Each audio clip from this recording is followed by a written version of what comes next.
Good morning, everyone. Good morning.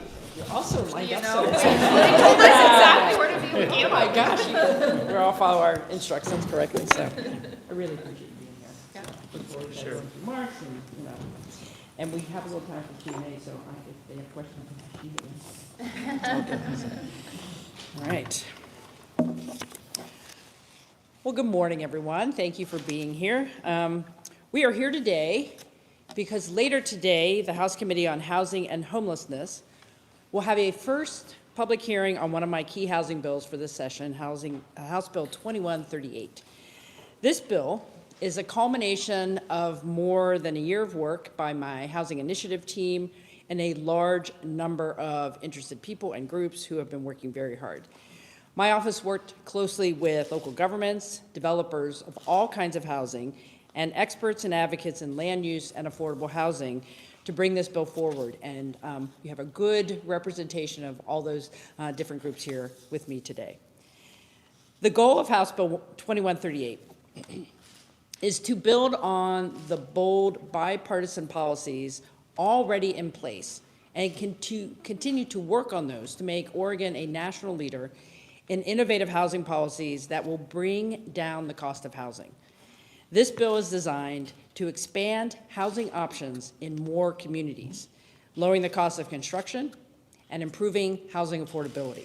So more people will be able to buy homes or rent in places closer to where they work or want to raise their families.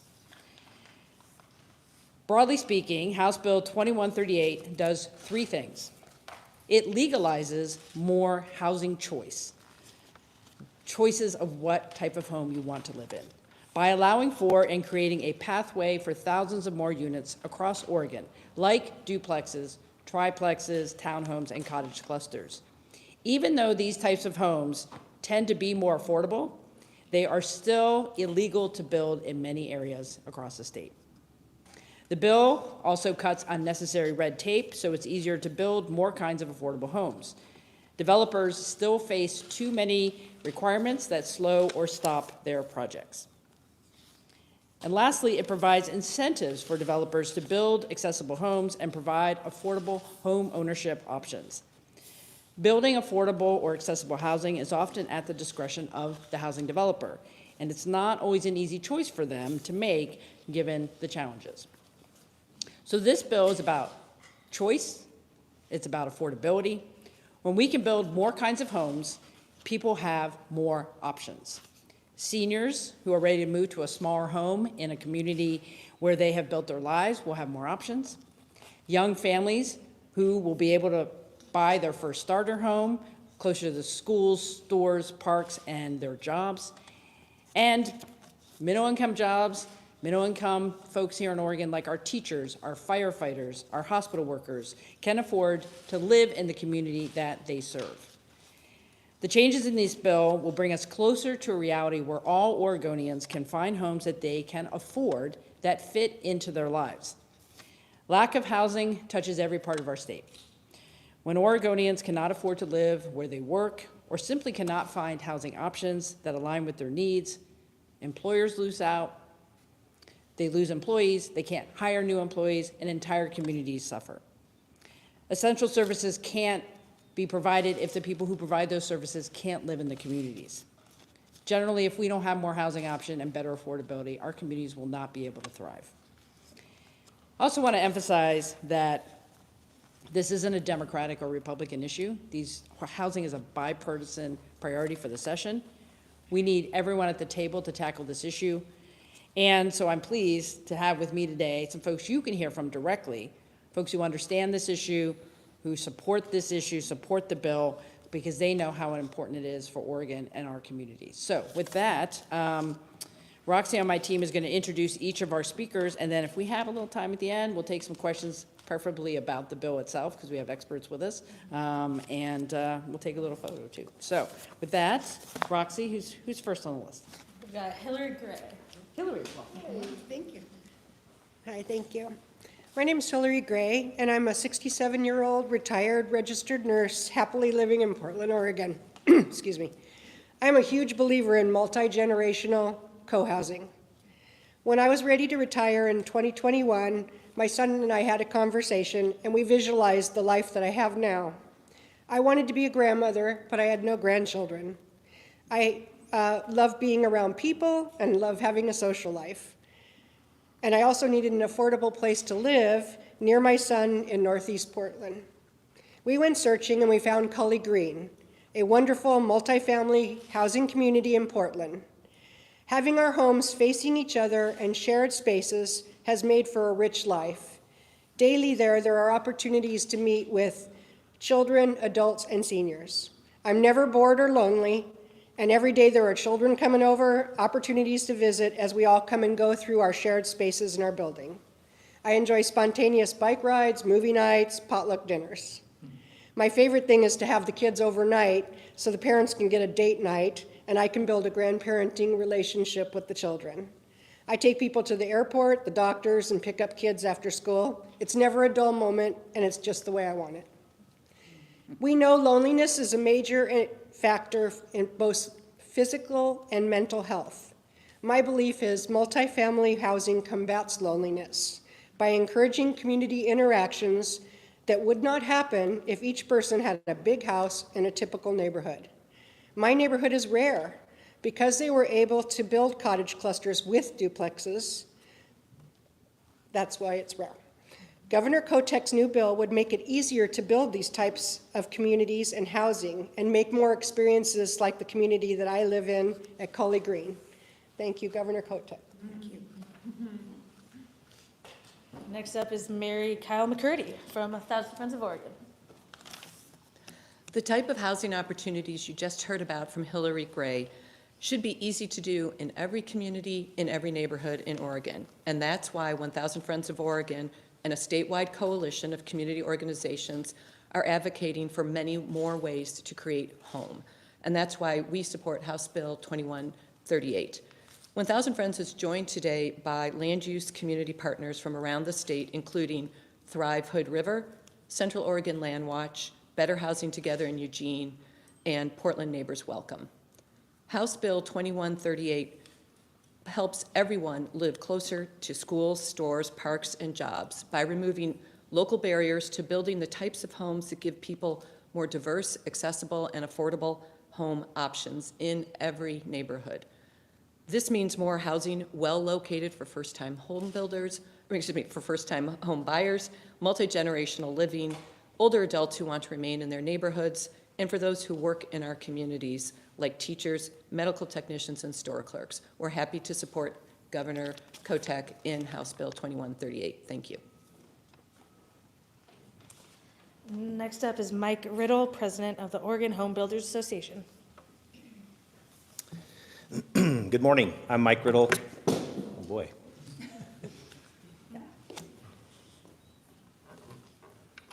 Guess I'll soften my voice.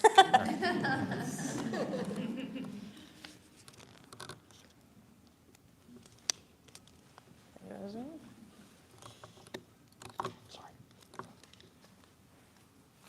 Cool. All right. Good morning. I'm Mike Riddle, the owner of Mike Riddle Construction, and we build homes in the Willamette Valley and the Central Oregon coast.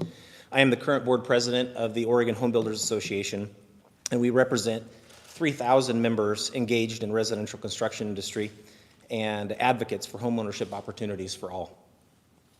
On behalf of the association and its members, I would like to thank Governor Kotek for her continued efforts around tackling the housing production crisis in Oregon.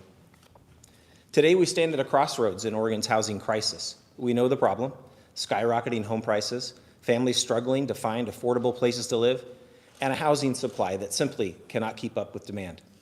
The solution is clear. We need all types of housing, including middle housing, townhomes, duplexes, cottage clusters.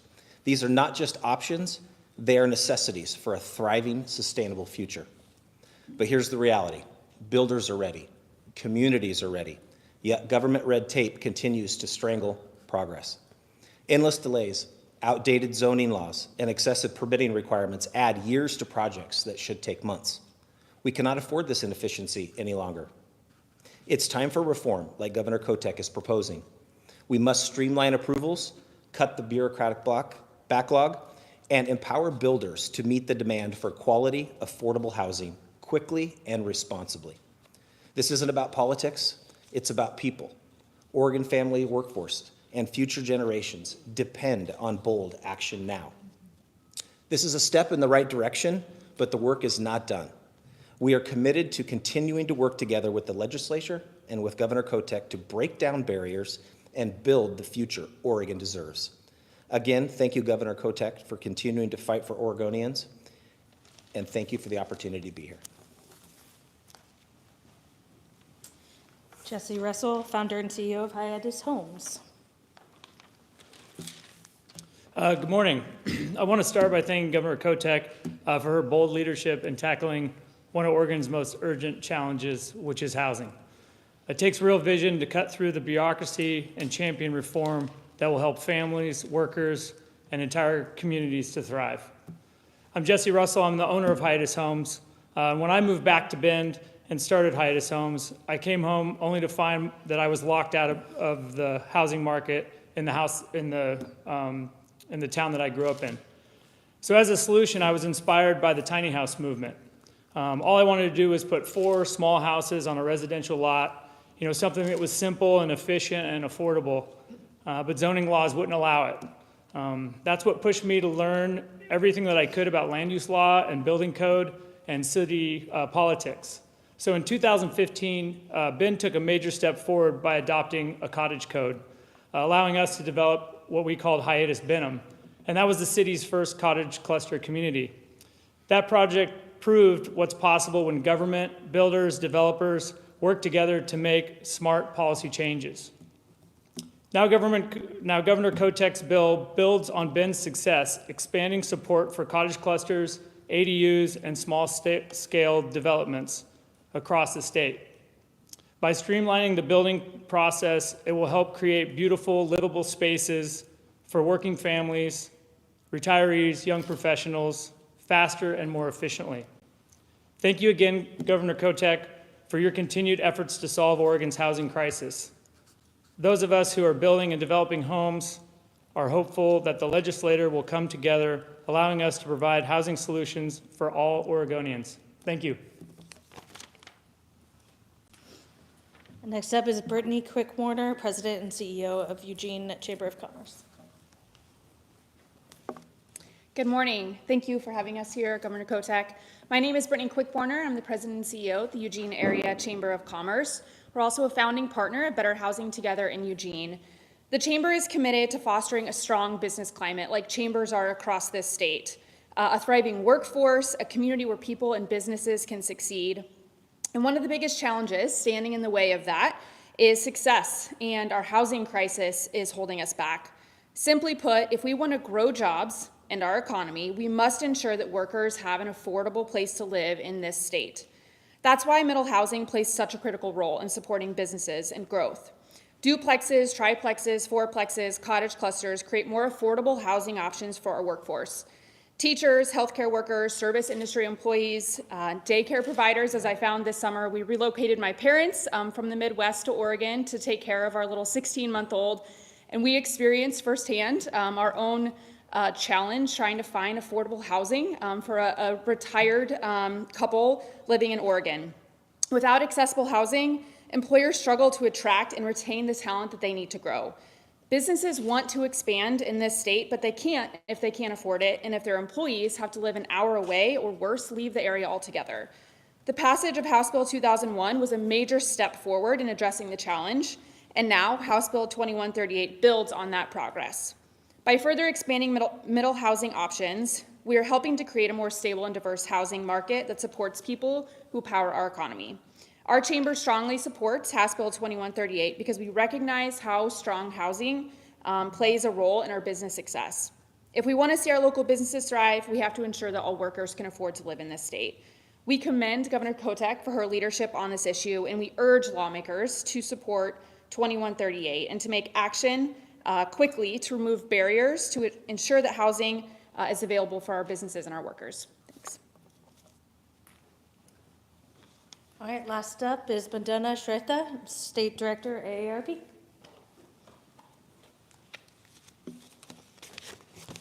Hello, everyone. Good morning. I'm Bandana Shrestha with AARP Oregon. I'm the state director. AARP is a nonprofit, nonpartisan organization, and we have 500,000 members here in Oregon. Our work is focused on improving quality of life for all as we age, and we advocate on issues that matter to 50-plus people here in Oregon. I'm honored today to show our strong support for House Bill 2138. The bill is crucial in addressing the housing crisis we have in our state and building a more livable and age-friendly state.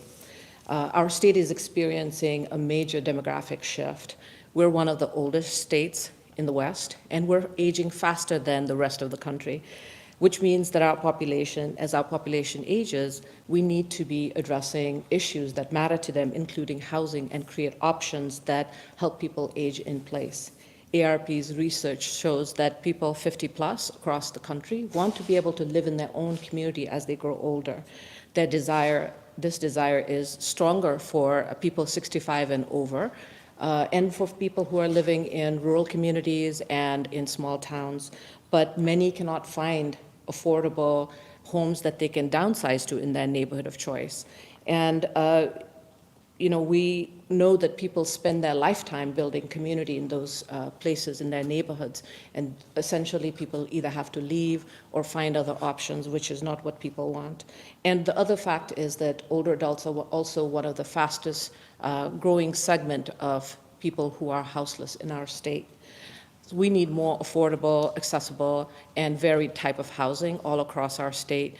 We need to address the challenging and of housing and the changing demographics, what people prefer.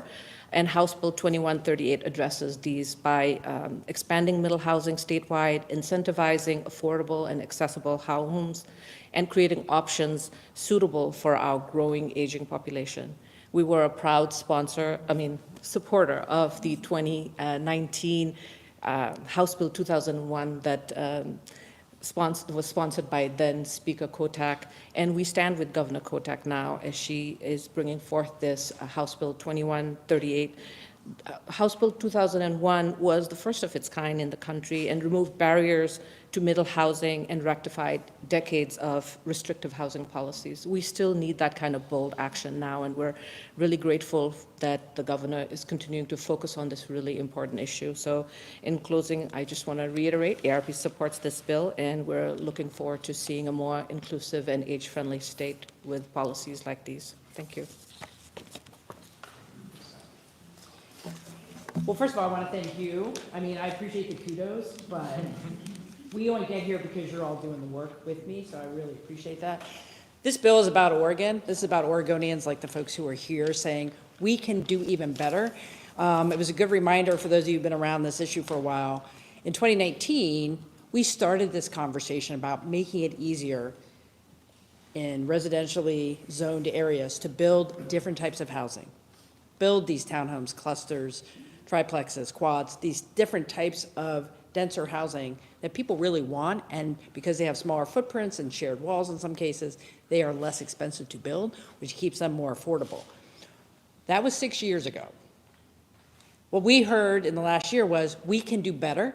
There are still barriers, and while we have communities around the state who are taking full advantage of some options, we have a lot of communities who are not. And there are still lots in Oregon where it is illegal to build these types of housing choices. So we're coming in this session with a bill to continue to remove barriers, to continue to streamline things, to get more options in our communities. So I'm thrilled about the bill, I'm thrilled about the support, and we're gonna get it done. So with that, Roxy, you wanna see if anyone has any questions for us? Yeah, a couple of ground rules. We're going to switch virtual in person like we usually do. We only have 10 minutes, so let's try to keep it to the issue at hand.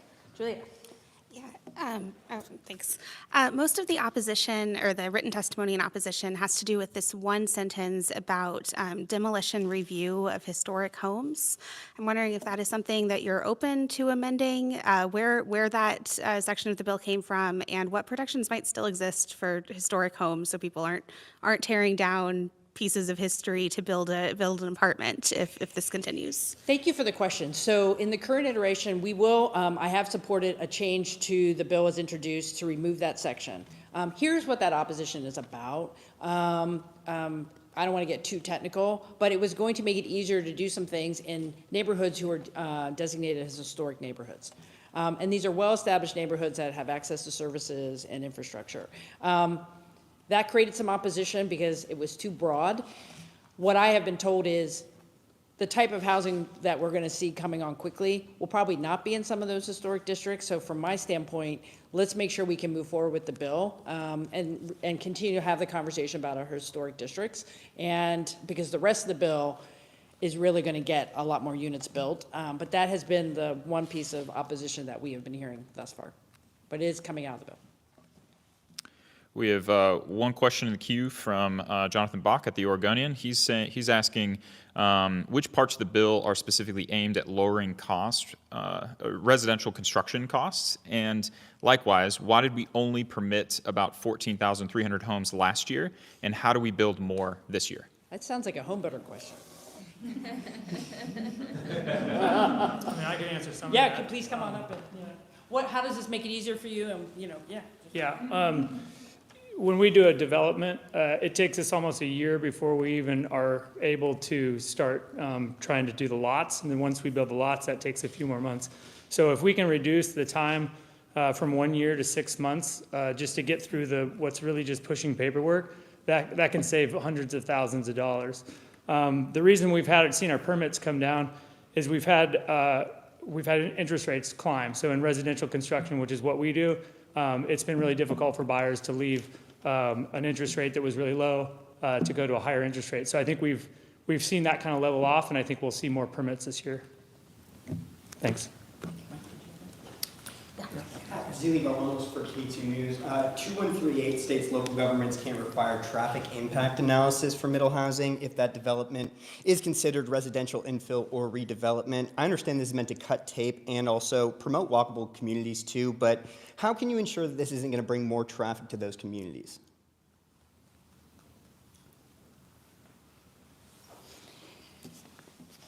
So we have a housing crisis, and I think we have created systems. We are trying to achieve the perfect whenever we make plans for new construction in our state. The issue around traffic studies, in most cases, these are already neighborhoods that have traffic.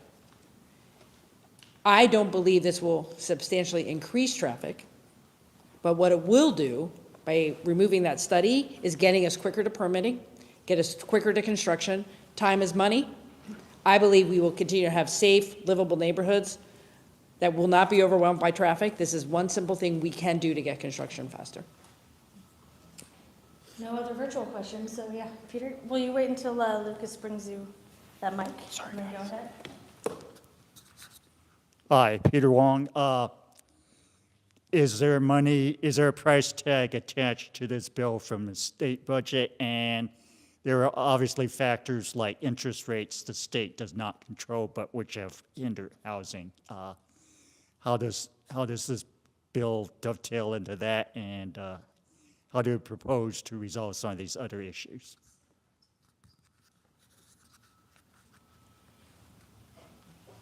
I'm not I want to answer the question about the incentives. I don't have the numbers right at my fingertip, but I will get you to get those, because one of these is trying to make sure we can builders can build all kinds of things. We want to make it both easier on the front end, but also give them some, financial incentives to say, I'm going to actually do that type. We have some incredible builders in the state who are really good at doing this. And the more we can share what they're doing and encourage other folks to do it, we'll get more of these types of units built. And then your other question was? Any impact on state budget?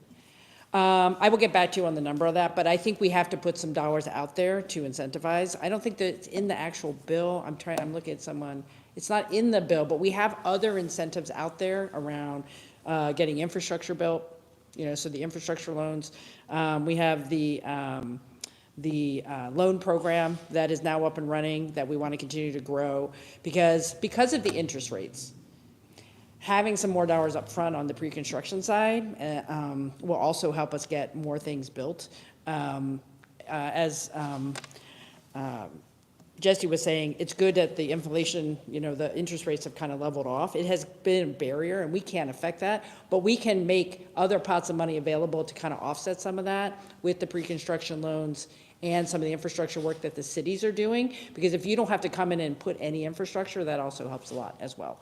But the good thing about middle housing is, we will see brand new developments where middle housing will be incorporated. But these are places where there's already a lot of water and sewer, so it's just about getting it added in. But let me give you an example. I don't want to go into, I won't say who and I won't say where. But we have some cities who, when developers come in and builders come in and say, I want to do middle housing, they're like, well, your sewer line has to be this big or that big. It's like, why? We're not building, 50, 100 units of housing. We're building 4 in one residential lot. Why should there be a higher standard for, a bigger sewer pipe? These are the kind of things that do not make any sense, that are challenging us to get different types of choices into existing neighborhoods that do not overly impact the infrastructure that's there, but it does provide more choice. We can get it done quicker and more affordable, which will make it easier for someone to buy it at a price point that they can afford. Governor, what do you say to homeowners who are single-family residences in a single-family residential neighborhood who maybe have lived there for a long time, and you're saying, look, you're going to have to sort of move over and make room, but is the message still to folks that say, hey, this is what I like, this is what I have a choice to make, that I should really maybe move somewhere else and out of Oregon if this is the way it's going to be? Anybody else want to answer? So I'm going to take you back to 2019 when I passed House Bill 2001 as Speaker. This was, in some ways, a very new conversation. But I reminded people then, I will remind them now, we have many neighborhoods in established communities across the state who have this type of housing right now. We used to do this. And then we said, well, now we're only going to be single family, or we're going to build big multifamily apartments. We don't want anything else. We have to go back to where we were before, where we had different types of infill that worked for folks. I do remember in 19, we had a lot of pushback. I can remember one city in particular kept vetoing the idea of having an ADU in your neighborhood. We have moved from that conversation. I believe people now understand the crisis differently. They understand the options differently. And we have communities, Bend's a very good example. They're doing really creative things, and it has not destroyed what Bend is. In fact, it has enhanced Bend and has given people options to live in different places. So I do believe that conversation, while it was more prevalent when we first started this conversation 6 years ago, it is less so today. And now what people need is, how can we make this happen? And I want to make it easier for local communities not to make their own rules up. We'll just make it easier so they can get this stuff built quicker. I don't know if you want to. No. Well said. Before I go second round, anybody else? All right, we'll go virtual and then we'll go. Another question from Jonathan Bach. Why do you think some communities are embracing middle housing and others are not? For our local governments, I'm going to give them some grace here, because they're sometimes under-resourced. They sometimes don't have the technical expertise to do some of this. Some cities are better situated, where they have staff who see the options, they see the flexibility, and they embrace it and they can do it. Again, I want to go to Bend. Bend had no choice. They were fastly growing, didn't have enough housing. I felt, and when you talk to the folks in Bend, they will move mountains to get things built. They have had to take that mindset.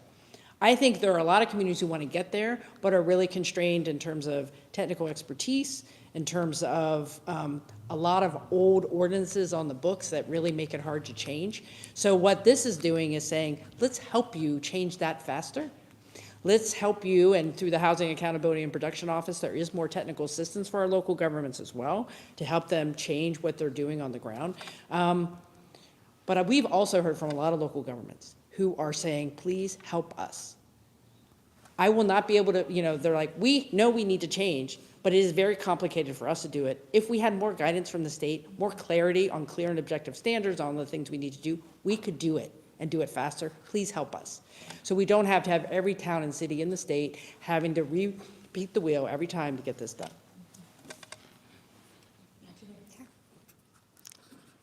And this might be more for the builders behind you. Can you give an estimate of how much of the issue we've had getting middle housing built, the reason why there's still so many more single-family homes and larger complexes built than the middle housing 6 years after HB 2001, how much of that is at the government level? How much of that is the market? Do people want to buy these kinds of homes? You can back me up. Sure. I think it really depends on the community. I think some communities are small, they might be more prone to like second homeowners in different like coastal communities. And some neighborhoods have quite a few infill lots that are just ripe for development.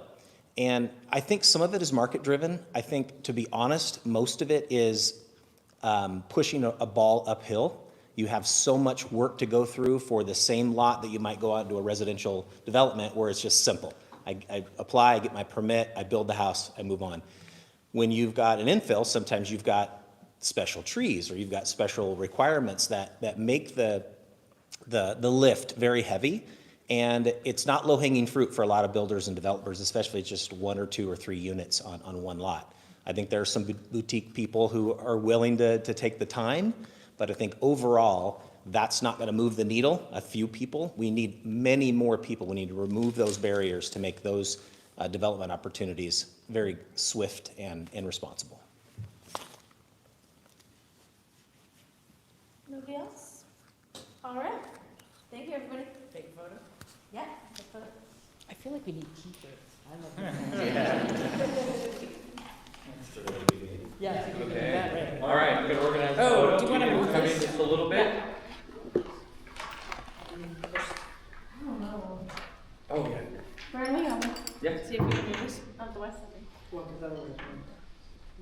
here. Where are we pointing? If we can't, then it's okay. Oh, roll. You can do it. Get you. Okay. I'm a little tall. Angle it. All right. Hey, you gotta be able to see the camera wherever it Push is. in tight.